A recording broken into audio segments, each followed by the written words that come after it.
Hello and welcome back to a new episode of Trauma Bond and Elixir. Today we're going to talk about relationships and rediscovering the person next to us.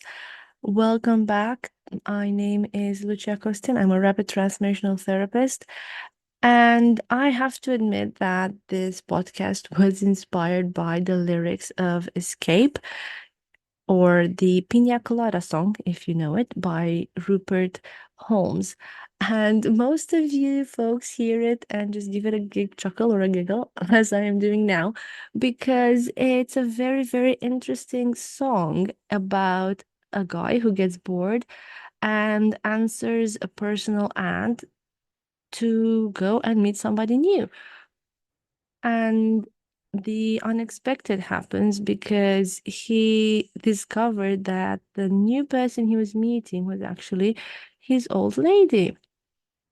And if you dig a little deeper, it's kind of profound because at its heart, it's not just about novelty, it's about how easy it is to forget that we are lying next to somebody that has been through a lot with us.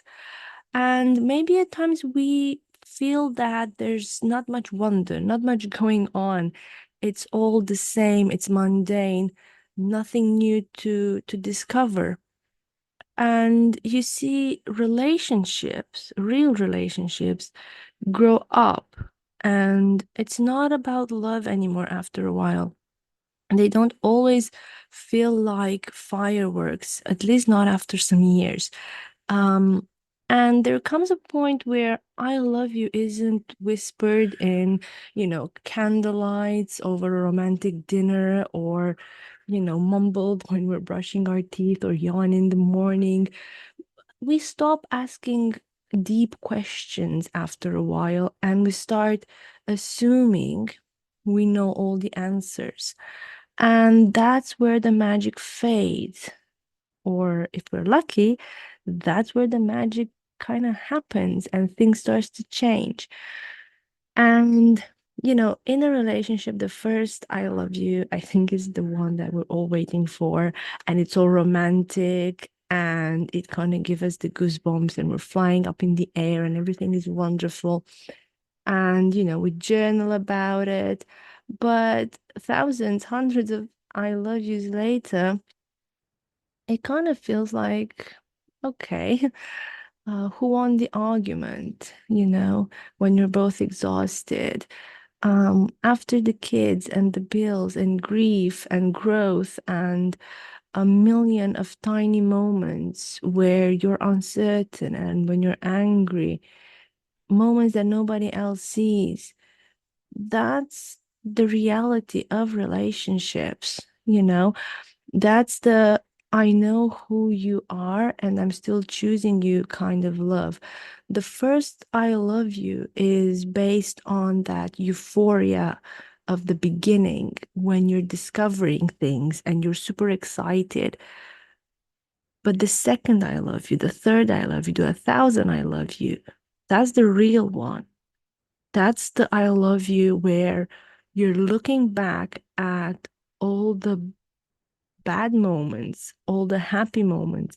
You're looking at how much you know about that person, about their mistakes, about their faults, about their quirkiness, about everything. And you still love them. You still choose them, despite the whole history that you have together. So tonight, you might be lying next to someone who feels familiar. Maybe ask them something unexpected, something playful, something real, you know. Tell them you still love pina coladas or ask them if they like dancing in the rain, something silly, spontaneous. It might be surprising. You might be surprised by what you discover because love, real love, isn't about avoiding the routine. It's about finding the adventure within the relationship. Don't forget to water the plants. That's what I say at times. Because if it happens and things don't go as planned, it takes two to tango. Everything starts from within. Even with relationship, change happens from within, and it can be towards the good and it can be towards the bad. So having an open mind at times and not assuming that you know everything about your partner because you've been through so much and because you have so many years together, you know, maybe hire a nanny for the first time and go out as a couple. Bring in something new into the routine and into the mundane. And realize that the person next to you still has some mystery within. They're still full of surprises. So, thank you for spending a moment with me and for listening to this episode. If you don't know the song, do listen to it. And I hope you like pina coladas and getting caught in the rain. Let me know what you think of everything in the middle of the ordinary. No, that's another song I need to talk about. And in the middle of the ordinary, the person next to you, is still extraordinary. So until next time, I will leave you. Never stop rediscovering yourselves and rediscovering the relationship. Do share this podcast with somebody who needs to hear it. And I'll see you guys next time.